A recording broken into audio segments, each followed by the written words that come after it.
Hey guys, it's Omer from MMOs.com with another quick weekly news recap of all major MMO news and announcements of the week ending July 8th, 2019. This is episode number 207 of the recap, and the first of news this week comes from Blue Protocol, a brand new Unreal Engine 4 powered action MMO by Bandai Namco, which was announced just recently in Japan. We talked a bit about this one last week, but we now have a gameplay video to show off. Visually, I think the game looks beautiful. It's an anime MMO that looks a bit like the Tales series, or even a bit like Breath of the Wild.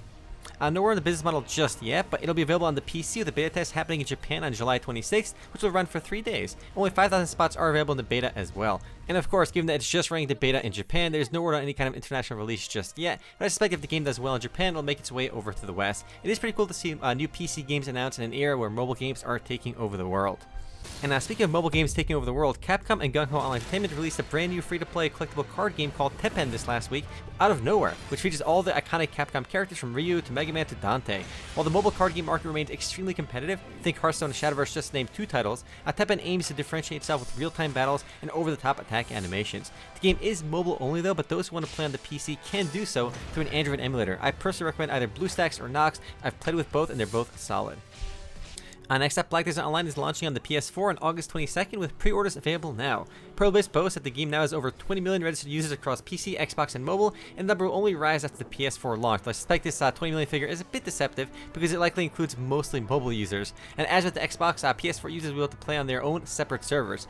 Standard Edition is $30, Deluxe is $50, and Ultimate is $100, which, if I remember correctly, is the same exact pricing as they use on the Xbox version. Also, in related BDO news, though, for the PC version, there's a new game mode launching on July 10th titled Ultra Blood for players level 56 or higher, and it'll be a PvE game mode. It is a bit lame that the console versions of BDO aren't crossplay compatible, but Ripperino.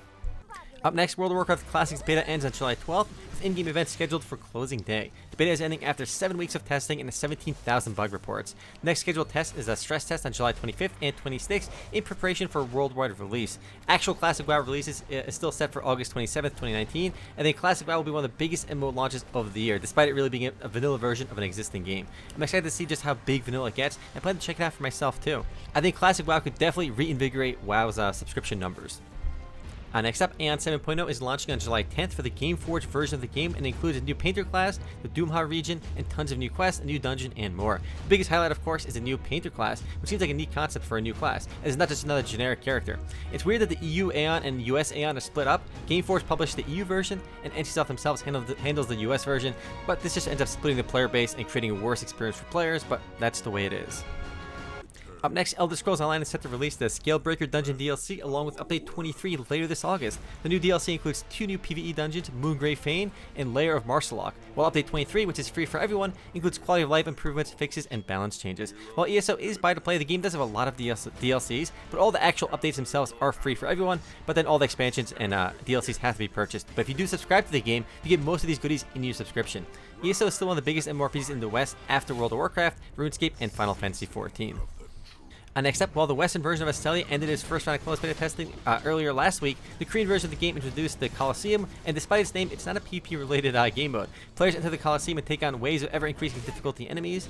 The Western version is gearing up for its second round of closed beta testing, but no date for that has been announced just yet. But when it does arrive, the devs have promised that more slots will be available than the first test. The full game itself launches as a buy-to-play title later in September. I still think this one should have been free-to-play, but it might go free-to-play in the future. I think it will. Up next, OrbusVR, the VR-only MMORPG, officially launched a demo this last week, which is basically a free trial of the existing game up until level 10, after which you'll need to buy the game. It's one of the only real VR MMORPGs out there, and with a free trial, more people can give it a try. While we still like the technology for any kind of Sword Art Online full dive-style VR MMORPGs, OrbusVR is surprisingly good according to my friends who have played it. Again, it's the only real VR MMORPG out there, and of course you do need an Oculus Rift or HTC Vive to play it, which will naturally limit its player base significantly. If you have a VR device though, give the game's demo a try. Again, it's free to play until level 10, and worth checking out. Next up, Hearthstone announced its latest expansion titled Saviors of Uldum, which introduces 135 new cards, as well as several new game mechanics. They also released an awesome little music video for it, and it's well worth checking out. I actually love the music video, and it's definitely worth checking out.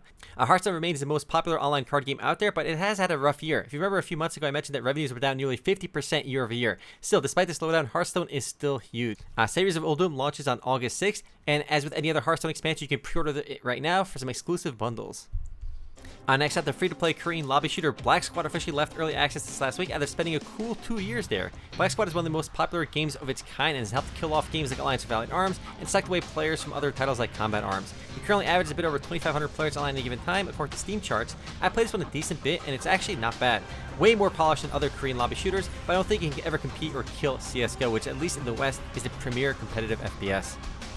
Up next, upcoming buy-to-play action RPG Pagan Online is inching closer to full release, with its developer Mad Hat Games outlining the next few big patches. The next few big patches will include Acts 6, 7, and 8, and a new skill tree, new endgame content, new assassinations, new legendaries, and much, much more. While Pagan Online looks neat, I think it's going to have a tough time competing with Path of Exile, which is a premier action RPG, and it's free to play. You can play Pagan Online right now, though, but the full game isn't quite out just yet.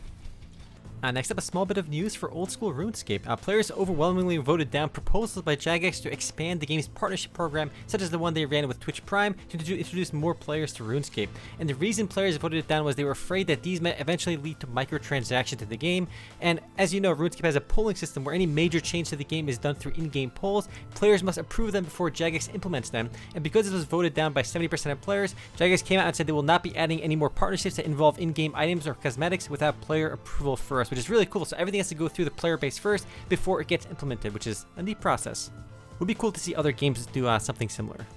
The next and last of news this week comes from Tencent Games, which just released their auto battle game to compete with Teamfight Tactics and Dota Underlords, but it's a mobile-only game titled Chess Rush. It features 50 heroes and up to 8 players per game. And unlike Dota Underlords, Chess Rush promises very quick matches, which only last on average 10 minutes apparently. It's pretty amazing to see just how many companies are rushing to make their own auto chess and auto battle style games. I think Teamfight Tactics remains the largest at the moment, but Underlords is also doing quite good. Anyway guys, that's it for MMO news this week. I'll see you guys tomorrow for the podcast. I did just get max level in Final Fantasy XIV, finished my story, did all my EX Primal, so I am back on the normal grind. I'll see you guys tomorrow for the podcast. Later, guys.